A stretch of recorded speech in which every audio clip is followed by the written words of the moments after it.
Hello. You guys, look at this one. We're getting the butt. She's still in her pajamas. This topic is very vital. Very vital. The distinction between these two differences for me was a huge lesson. You have chemistry and you have chemical reaction. They're completely different things. One can't exist with the other. One doesn't necessarily have to exist with the other. And what you're feeling may not be what you think. So I want to share with you what's helped me. And chemistry, you know what that is. It can be between any two people. The chemistry we're talking about, that magical chemistry, right? That can be between any two people. You might have a friend you just get along with, a cousin, a coworker, strangers even.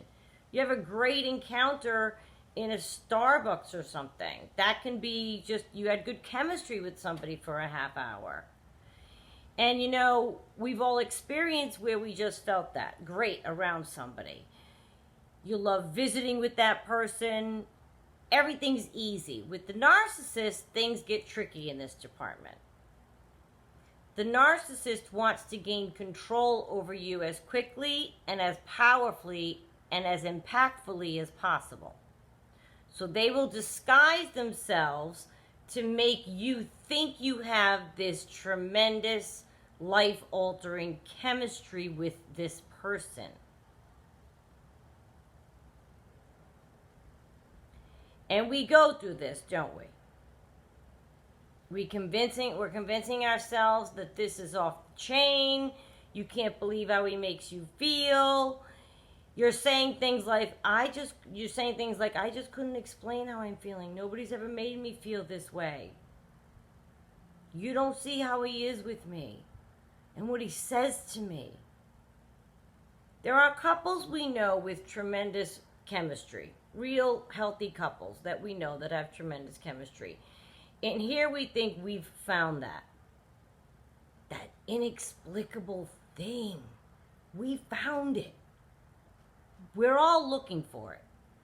And I've told you before, and you know, and I spent a lot of my time alone by choice, and I've learned to like that. But don't get me wrong. I know that the ultimate human condition for most of us is that we want to find a companion, right? So you get excited. You think, oh my God, this could be the one.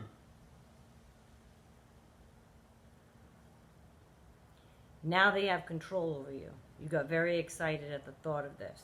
They've been exactly who they have figured out very quickly who you want them to be. And you know, when it comes to this happening, you think, finally, it's my turn. Right? You know happy couples, you see them. And you get so excited. Finally, it's my turn. That's a big moment for, I know it is for when we go through it, right? I spent half my life heartbroken or in love. I've had them a lot. The narcissist has a special little place, though, don't they? The way they twist that and really make you feel like you're having this life-altering chemistry. The thing is, here's the thing. The narcissist is betting on you feeling those things and portrayed themselves in a way to produce that feeling from you. They acted a certain way. They played. It wasn't real. They lured you into feeling that way in order to now have control of you, which they do. And you may say, well, what do you mean control? Nobody said anything about control. I just love him and blah, blah, blah. Watch and see. And you know how it unfolds is that they do have control over you now because you will do anything to maintain that chemistry. That feeling is going to rule everything. And they do it in the beginning. The manipulation is manufactured in the love bombing. The phase during which the narcissist will bestow upon you treatment you never thought you'd find. In every way possible, whatever he decides will get the best reaction out of you based on the limited time he's known you. She, pronouns don't matter here. Put together a profile of you, and they're going to play on every single one of those. What he knows means the world to you. So they make you feel like you're the only one for them. They make you feel you've changed their life. They mirrored every single thing about you in order to make you feel like you found something you never thought you would. So much alike you are. Something from a dream. So they manufacture a situation in which you think you feel this tremendous chemistry. The chemical reaction that you're feeling was constructed. It was purposeful. And we think it's chemistry that we know does exist because we've seen it in others and we have felt it with others, whether it's a partner or not. Like I said, we know chemistry exists. That inexplicable thing. It can happen, of course it can. However, when it's real, it's based on actual truth for those people. They really felt, ooh, I like this person. I respect this person. I'm going to let them see this side of me. Ooh, you're going to let me see too. And it's a healthy chemistry between people, and they can go forth and create something with that. This is manufactured chemical reaction. And I'm going to explain what I mean by that.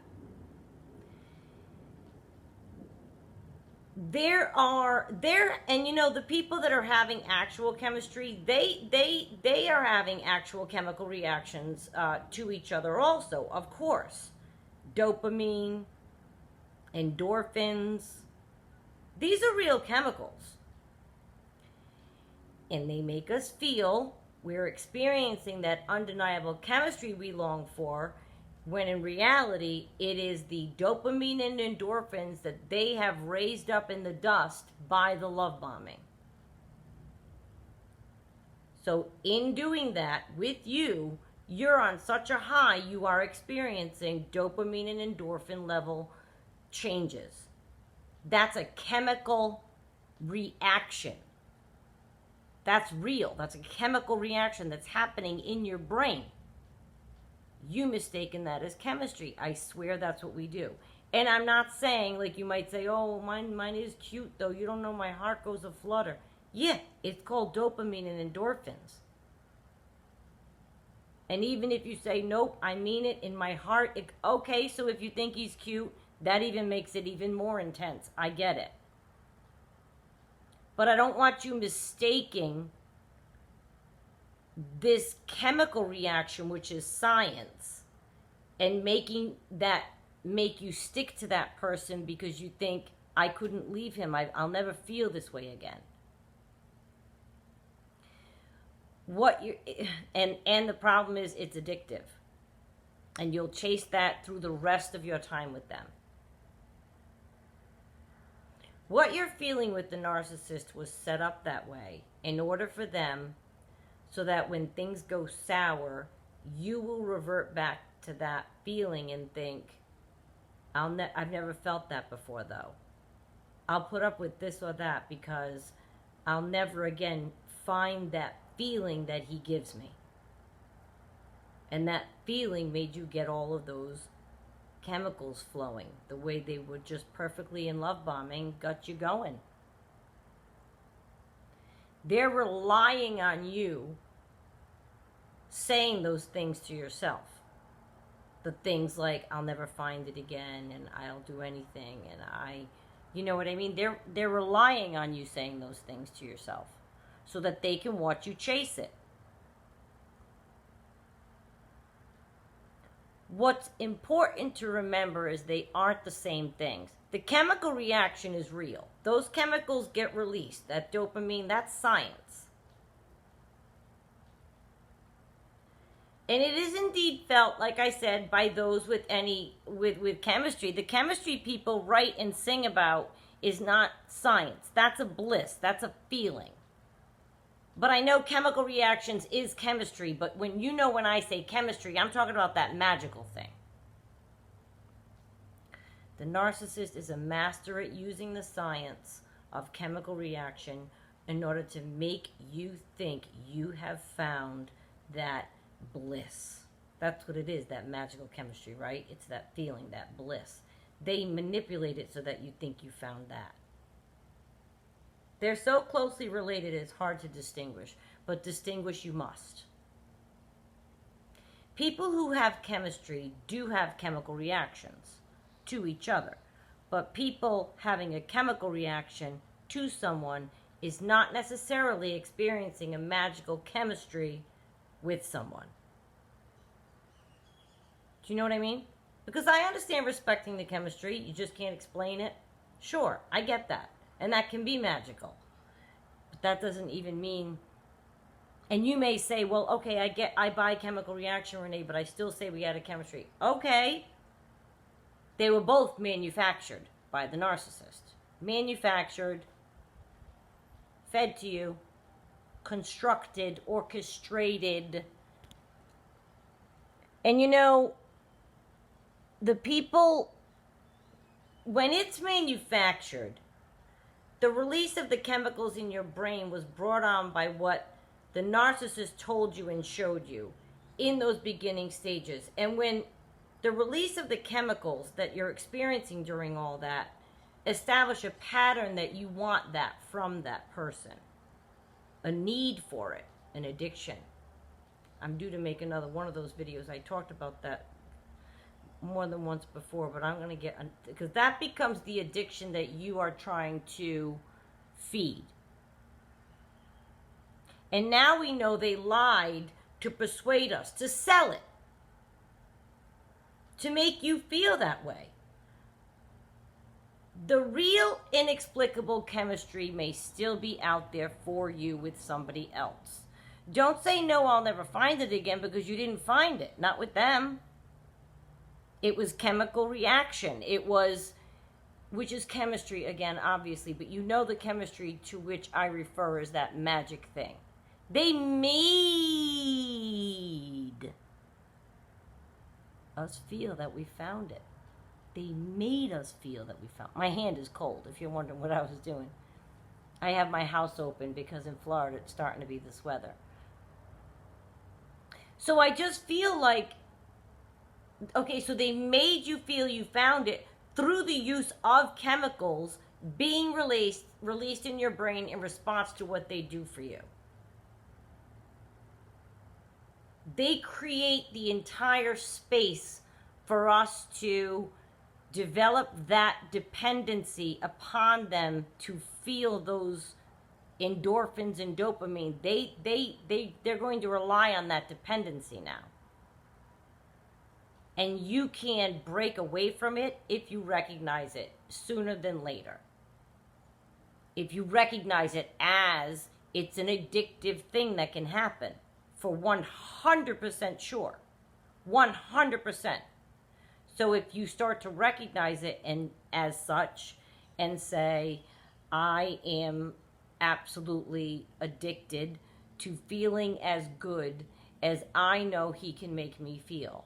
Well, guess what? After our last fight, and I'm not talking to him, and nothing can make me feel where I am feeling awful, nothing can make me feel better. Guess what? I know what'll make me feel better. He always makes me feel better. Ring. It can happen like that.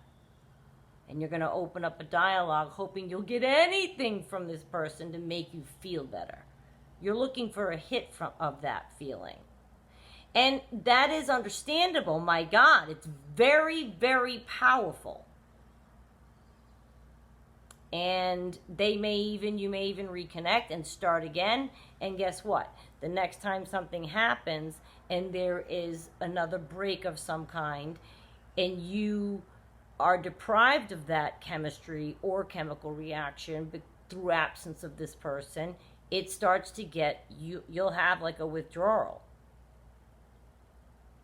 It's powerful. It's that powerful. But please distinguish, like, don't make yourself stay with somebody thinking, and again, respect to the chemistry. I mean, you can't deny that. We all know couples, respect to the chemistry. But don't mistaken what they have manufactured for you to feel, and which is partly based on science of how chemicals react in your brain. Don't use that to think, oh my God, no, but this is my end all. I know it. You don't understand how he makes me feel. No. Manufactured. Orchestrated on purpose. You know what I mean? So watch for that, and you'll be able to maybe get a handle when those feelings come rushing at you. You can say, whoa, wait. I want you to stop them and go, Renee talked about this. It's like giving up sugar. I'm not even kidding. If you stop yourself from henceforth receiving dopamine or endorphins from this person, then you'll stop relying on that person for that feeling. Take up running. Go get your endorphins that way. There's a lot of different activities, and not just running. I just threw that out there because I used to do that. But there's a lot of things out there from which you can get your hit of endorphins or dopamine. Look it up.